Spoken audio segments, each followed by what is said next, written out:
सम्माननीय अध्यक्ष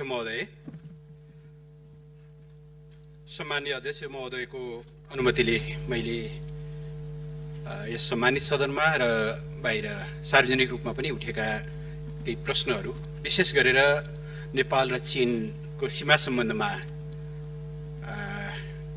केही भ्रमात्मक, केही गलत र केही बनावटी फेक खालका समाचारहरू प्रकाशित भइरहेको सन्दर्भमा र ती विषयहरू विभिन्नले समाजमा एक किसिमको अन्यल पनि सृजना गरिरहेको सन्दर्भमा म केही कुराहरू प्रश्न पार्न चाहन्छु।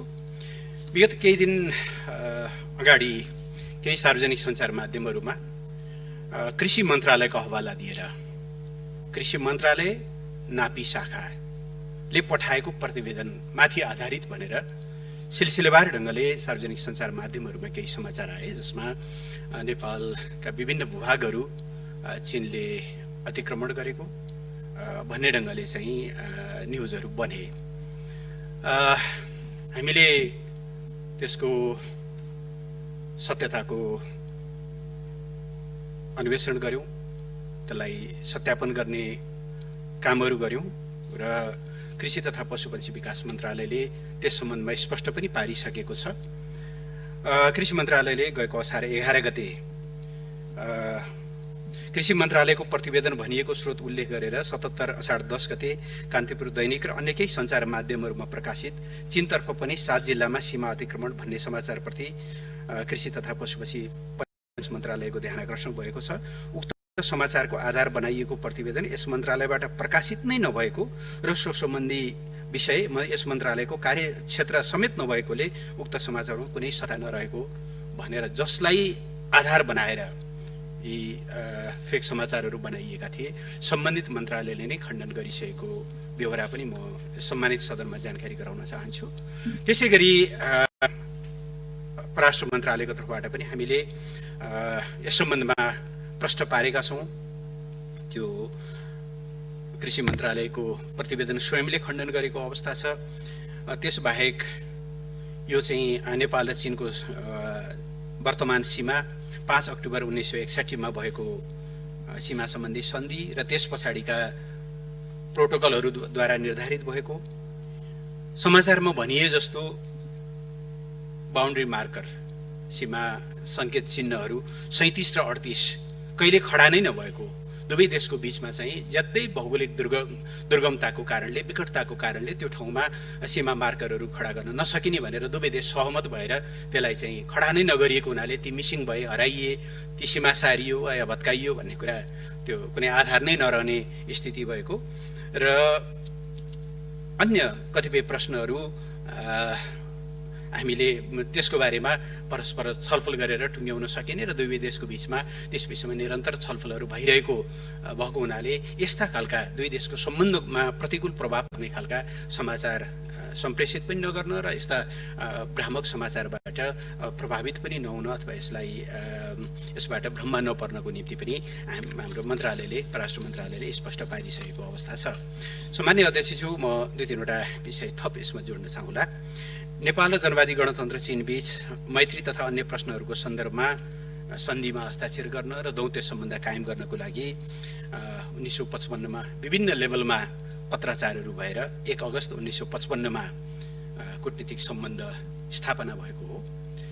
त्यसपछि नेपाल र चीन बीच 1960 मार्च 21 तदनुरूप विक्रम सम्वत 2016 चैत 9 मा सीमा सम्झौता हामीले 2टा गरेका छौं, एउटा सीमा सम्झौता, एउटा सीमा सन्धि। तत्कालीन जननिर्वाचित प्रधानमन्त्री बीपी कोइरालाको कार्यकालमा agreement between the government of People's Republic of China and His Majesty's government of Nepal on the question of the boundary between the 2 कन्ट्रिजमा हस्ताक्षर भयो र उक्त सम्झौता अनुसार दुवै देशका प्रतिनिधि सम्मिलित संयुक्त समिति गठन गर्ने र सो समितिले सीमा स्तम्भहरू खडा गर्ने एवं सीमा सन्धिको मस्यौदा तयार गर्ने जिम्मेवारी दिइएको थियो।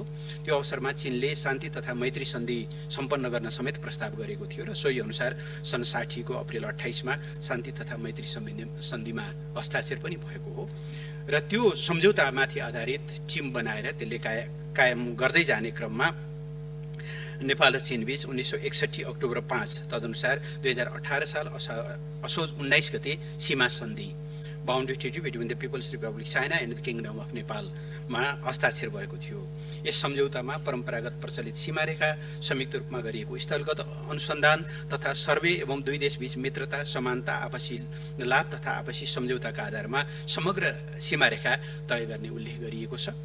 त्यसमा हरेक 10-10 वर्षमा सीमाको इन्स्पेक्सन गर्ने व्यवस्था पनि गरिएको छ र त्यसअनुसार 1:500,000 अथवा 1 बराबर 5 लाख मानको 2 वटा र 1:50,000 अथवा 1 बराबर 50,000 को चाहिँ मापका 6 वटा नक्साहरू तयार गरेर दुवै देशको बीचमा 79 वटा स्थानमा 98 वटा स्थायी सीमा चिन्हहरू स्थापना गरिएको हो, जसमध्ये चाहिँ 33, 37 र 38 त्यति बेला स्थापना गर्न सकिएको थिएन। पछाडि 33 नम्बर चाहिँ पछि स्थापना गरियो, तर 37 र 38 तेस्रो इन्स्पेक्सनमा आइपुग्दाखेरि अब यो सम्भव छैन, ज्यादै विकट ठाउँ भएको हुनाले र त्यहाँ कुनै विवाद पनि नभएको हुनाले त्यो दुईटा सीमा सङ्केत स्तम्भहरू चाहिँ खडा नगर्ने भनेर निर्णय गरिएको बेहोरा हो। त्यस्तै गरी यसको पहिलो संयुक्त निरीक्षण 1979 मा भयो। 1977 मा त्यसको पहिलो संयुक्त निरीक्षण समिति बनेको थियो र त्यसले 1979 मा पहिलो संयुक्त निरीक्षण कार्य सम्पन्न गरेर दोस्रो प्रोटोकल, पहिला सन्धि भए लगत्तै पहिलो प्रोटोकल तयार भएको थियो भनेदेखि दोस्रो प्रोटोकल चाहिँ पहिलो इन्स्पेक्सन पछि, निरीक्षण पछि दोस्रो प्रोटोकलमा हस्ताक्षर भएको छ। त्यति बेला चाहिँ 1 बराबर 50,000 माननापमा 57 सिट नक्साहरू तयार गरेर पुरै सीमा क्षेत्रको सीमा नक्सा तयार गरिएको छ।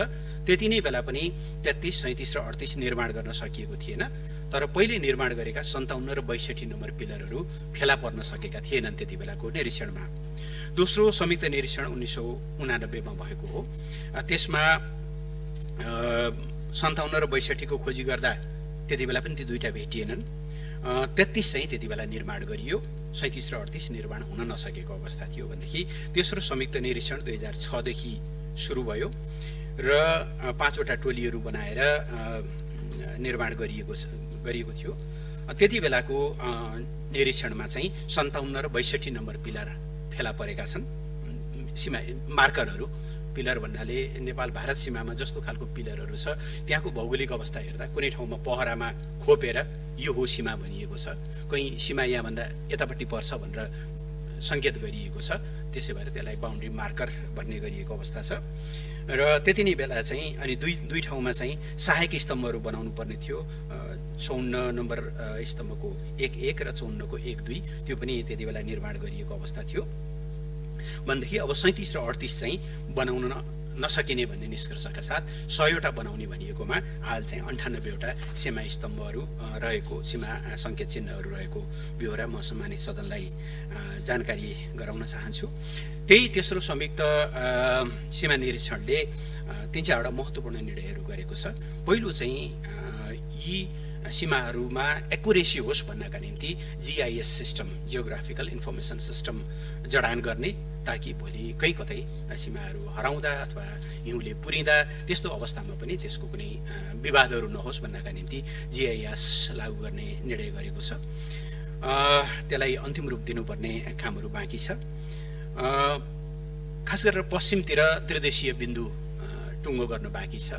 मैले अगाडि पनि सम्मानित सदनमा जानकारी गराएको छु। चीनसँगको हाम्रो सीमा पिलर नम्बर 1 बाट सुरु हुन्छ। टिङ्कर भन्ज्याङभन्दा अलिकति माथिपट्टि पिलर नम्बर 1 गाडिएको छ र त्यहाँभन्दा पश्चिम पर्छ हाम्रो त्रिदेशीय बिन्दु भनिएको छ। तर भारतसँगको सीमा नटुङ्गिएको कारणले हामीले 0 नम्बर पिलर गाड्न सकेका छैनौँ। अहिले भारतसँग हाम्रो चलिरहेको छलफल टुङ्गो लागिसकेपछि नेपाल, भारत र चीनको त्रिदेशीय बिन्दु तयार हुनेछ र त्यो त्रिदेशीय बिन्दुमा चाहिँ हामीले पिलर नम्बर 1 अथवा बाउन्ड्री मार्कर नम्बर 1 गर्ने टुङ्ग्याउनेछौँ। त्यो एउटा काम गर्नुपर्ने बाँकी छ। GIS-लाई फुल्ली त्यसलाई इम्प्लिमेन्ट गर्नुपर्ने बाँकी छ। त्यसबाहेक